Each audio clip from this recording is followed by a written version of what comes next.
Hi everyone, అందరికీ నమస్కారం. ముందుగా వీడియోలోకి వెళ్ళే ముందు మంచి హెల్త్ రిలేటెడ్ ఇన్ఫర్మేషన్ కోసం మన ఛానల్ని సబ్స్క్రైబ్ చేసుకోండి. ఈ వీడియోలో మనం దగ్గు అంటే కఫ్ గురించి మాట్లాడుకుందాం. జనరల్గా అయితే దగ్గు అనేది 2 రకాలుగా ఉంటుంది. ఫస్ట్ వన్ వచ్చేసి డ్రై కఫ్ అంటే పొడి దగ్గు. సెకండ్ వన్ వచ్చేసి వెట్ కఫ్ అంటే తడి దగ్గు. డ్రై కఫ్, ఎవరికైతే డ్రై కఫ్ ఉంటుందో నార్మల్గా అయితే అది థ్రోట్ ఇన్ఫెక్షన్ వలన, స్మోక్ వలన, లేదా డస్ట్ ఎలర్జీ వలన, అలాగే జలుబు ఉన్నప్పుడు అంటే ఎవరికైనా కోల్డ్ ఉన్నప్పుడు కూడా పొడి దగ్గు వచ్చే అవకాశాలు అనేవి ఎక్కువగా ఉంటాయి.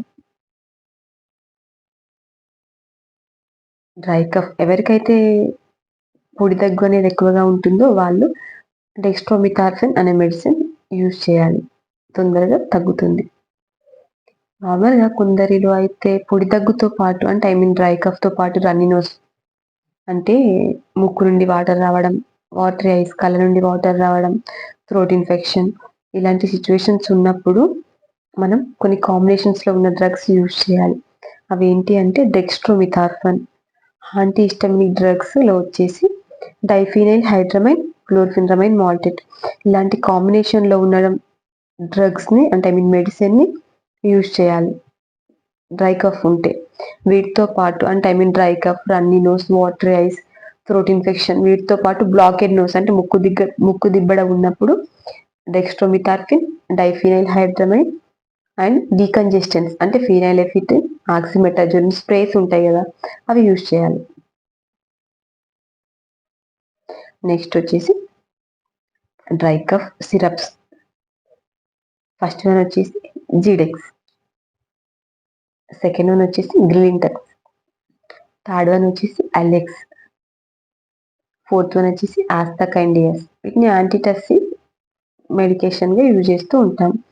నెక్స్ట్ వచ్చేసి వెట్ కఫ్. జనరల్గా అయితే వెట్ కఫ్ ఉన్నప్పుడు తెమడ అనేది వస్తుంది.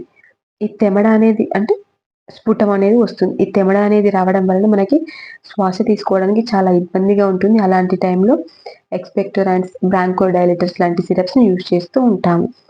వెట్ కఫ్కి యూజ్ చేసే సిరప్స్లో వచ్చేసి ఆంబ్రాక్సిల్, బ్రోమోహెక్సిన్, సాల్బ్యూటమల్, లివోసాల్బ్యూటమల్ ఇలాంటి డ్రగ్ కాంబినేషన్లో ఉన్న సిరప్స్ని యూజ్ చేస్తూ ఉంటాము. వెట్ కఫ్ సిరప్స్ వచ్చేసి టస్క్యూ, ఇవన్నీ ఎక్స్పెక్టోరాంట్స్ ఉంటారు, బ్రాంకోడైలేటర్స్, ఎందుకంటే మనకి లోపల మ్యూకస్ అనేది ఫామ్ అవుతుంది కదా వెట్ కఫ్ ఉన్నప్పుడు. బ్రోజెడెక్స్, ఆస్కోరిలెస్ యూజ్ చేస్తూ ఉంటాం. నెక్స్ట్ వచ్చేసి డోసేజ్. ఈ కఫ్ సిరప్ అనేది ఫుడ్ తీసుకున్న తర్వాత తీసుకోవాలి. 3 to 5 days per day 2 times use చేయాలి. బ్రెస్ట్ ఫీడింగ్ చేస్తున్న వాళ్ళు, ప్రెగ్నెన్సీ వాళ్ళు డాక్టర్ అడ్వైజ్ లేకుండా ఈ సిరప్ని యూజ్ చేయకూడదు. లివర్ డిసీజెస్ ఉన్న వాళ్ళు కూడా డాక్టర్ అడ్వైజ్ తీసుకొని మాత్రమే ఈ సిరప్ని యూజ్ చేయాలి. సైడ్ ఎఫెక్ట్స్ వచ్చేసి స్లీపీనెస్ అంటే ఎక్కువగా మత్తుగా అనిపించడం, నిద్ర వస్తున్నట్టుగా ఉంటుంది, హెడేక్ ఉంటుంది, వామిటింగ్స్ ఉంటాయి, వామిటింగ్ అనిపిస్తుంది, తల తిప్పినట్టు ఉంటుంది. ఇవన్నీ సైడ్ ఎఫెక్ట్స్.